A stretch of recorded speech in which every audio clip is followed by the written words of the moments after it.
Are you suffering from carpal tunnel syndrome? Then this video is for you.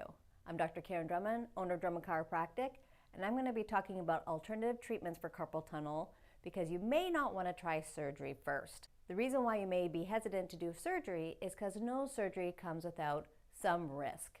During this surgery, they cut the TCL, the transverse carpal ligament. And what that does is it provides more room for the median nerve to travel through the carpal tunnel, and that should alleviate your carpal tunnel symptoms. The reason why you should hesitate doing this, even though it's considered a minor surgery, is that this ligament is what a lot of the muscles in your hand anchor to, so it can affect your grip strength. And grip strength is important as you get older because the weaker your grip strength is, the more frail you become. There is a link between grip strength and longevity.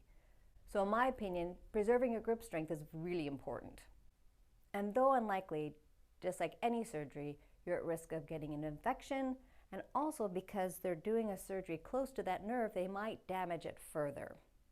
And before trying any surgery, things you should consider is make sure, one, that the diagnosis is correct. I can't tell you how many patients I've had that had carpal tunnel surgery and it didn't help their carpal tunnel syndrome because they didn't even have carpal tunnel syndrome.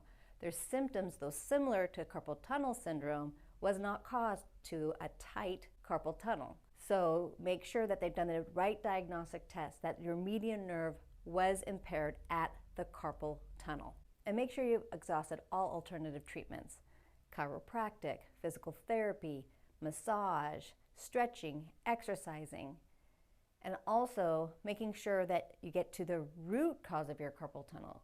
And you do have the right to have more than one thing wrong. If you have carpal tunnel syndrome symptoms, maybe it's not just coming from the carpal tunnel. You might have tightness in your elbow or in your upper back or in your neck. All these areas your median nerve has to travel through. So if all they do is release the distal part and don't address all the other parts, you're still going to have the symptoms plus a weakened grip. Another possible negative consequence of carpal tunnel surgery is that you can develop trigger finger, which may need more surgery. So what can you do to help your carpal tunnel symptoms? Again, get to the root cause. Look at your work ergonomics. Is that flaring up the wrist area? Are you sleeping with your wrist really bent? Because that can also irritate the carpal tunnel. So sleeping with a wrist guard is helpful. Strengthening your finger openers by putting a rubber band on your fingers and opening them against that resistance, because all day long we're gripping. Can you see how that can bother the carpal tunnel? So working on the opposing muscles will help soften the muscles on the flexing side. If you use a mouse a lot, try using the mouse with the opposite hand. It will be awkward at first, but it'll give the dominant hand the rest it needs so that it can start healing. Because the thing with carpal tunnel syndrome is it typically worsens because you keep doing the activities of daily living that cause it to inflame.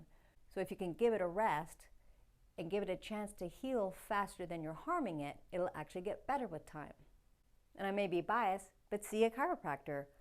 We can work on the wrists, the fingers, the elbows, the shoulders, the neck, the upper back muscles, all the muscles that can be impairing that median nerve and facilitate the healing. Plus, we can give you exercises and stretches that are very effective for carpal tunnel. And after you've exhausted all these options, and even your chiropractor agrees that you need surgery, well then you know you've exhausted all the options, and then it's worth the risk of doing the surgery because you do not want to have permanent impairment of that median nerve. And since you exhausted all the other options, if something does go wrong, then you don't have to wonder, boy, if I just tried something else, then I wouldn't have had this issue. So I hope this has been helpful. If you have any questions or comments, please post them below. And if you like this content, let us know by clicking that like button. And if you want more content like this, don't forget to subscribe. Until next time, stay well. The Drummond difference. The Drummond difference.